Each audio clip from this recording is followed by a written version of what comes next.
Hey y'all, welcome back to Serving Up Southern.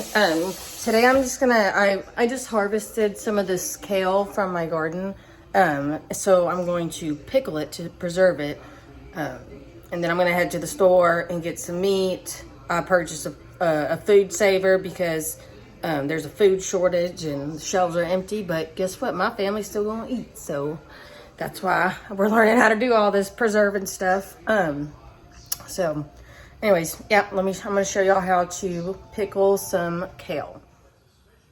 All right, y'all, so I only have like a little bit of kale, so I'm just gonna use these 3 jars because we don't want to waste it.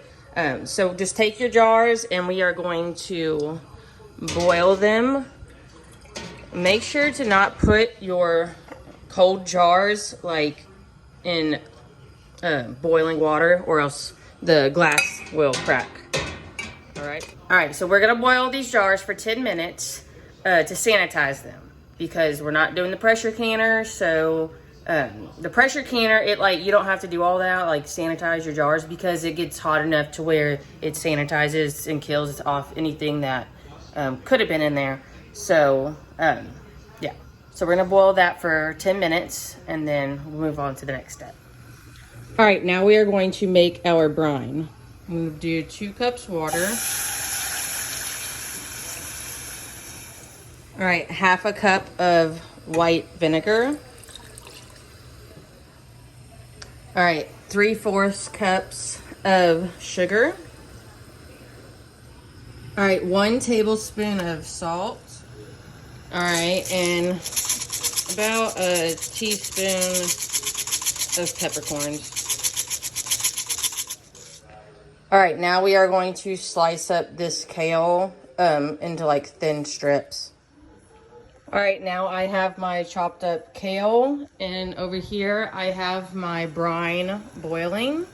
And then right here I still have my jars in there sanitizing. So what we're gonna do next is, once these jars are done sanitizing, we are going to stuff the kale leaves into the jars.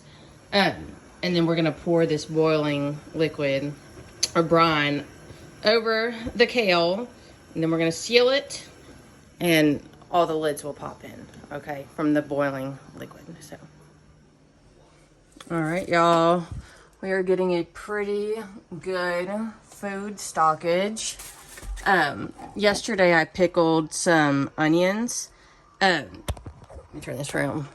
So yeah, yesterday I pickled these onions and shallots because I had bought a bag of onions this weekend to cook at my mother-in-law's house. So I didn't use them all, so I needed to preserve them because I wasn't going to be able to eat all those onions fresh. So this is a great way to preserve your onions, by pickling. All right. All right, now we are going to stuff this cabbage into jars as tightly as we can. All right, now I poured my liquid into this glass measuring cup, and I'm going to pour it in to about here, leaving 1 inch of headspace.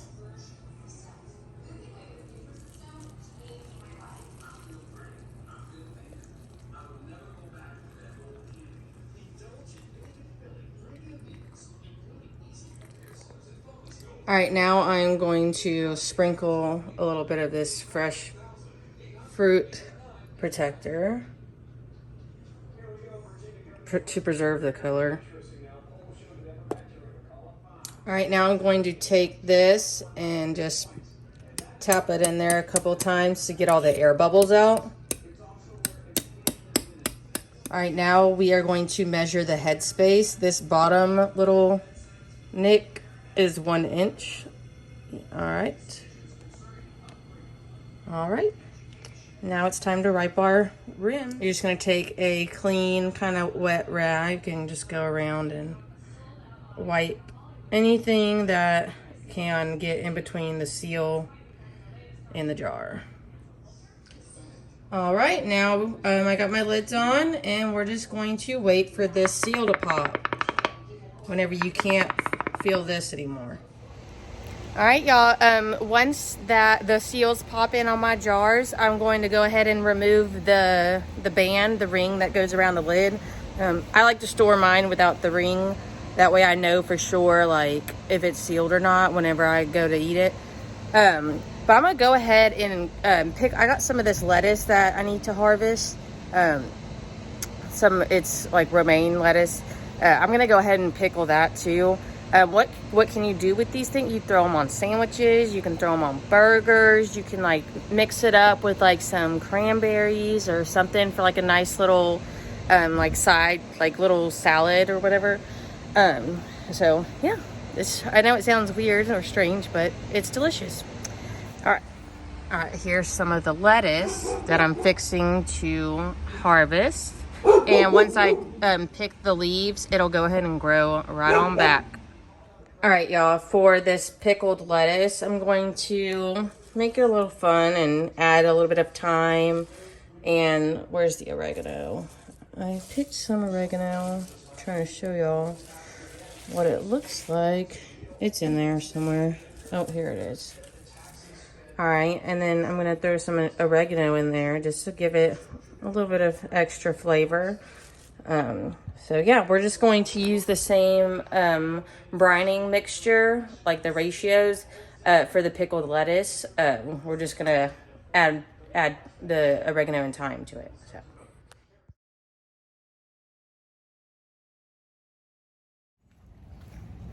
All right, y'all. I went ahead and used the same recipe to pickle some onions with garlic. But instead of using like regular white vinegar, I put balsamic vinegar, so they're like balsamic onions. And then I did the same with some Brussels sprouts. So I had some Brussels sprouts that I needed to get rid of, and a whole shit ton of onions. So, yep, no food shortage in this house. All right, now I'm gonna go throw all of this food stuff in my compost bin so we can grow more food. All right, y'all see all these little worms in here?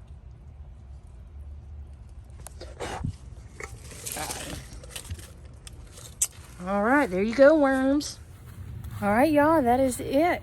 I call that a productive day. I don't like any day to be unproductive. Oh. All right, tomorrow I'm going to, oh shit, there's my wine. Tomorrow I'm going to go ahead and smoke thing of ribs and some skirt steak for like fajitas. So those like pickled poblanos and onions, that'll be good on a damn tortilla. Oh, and I bought a tortilla press. So I'm gonna learn how to make homemade flour tortillas. That'll be good. All right, cheers, like and subscribe, and I'll see y'all next time.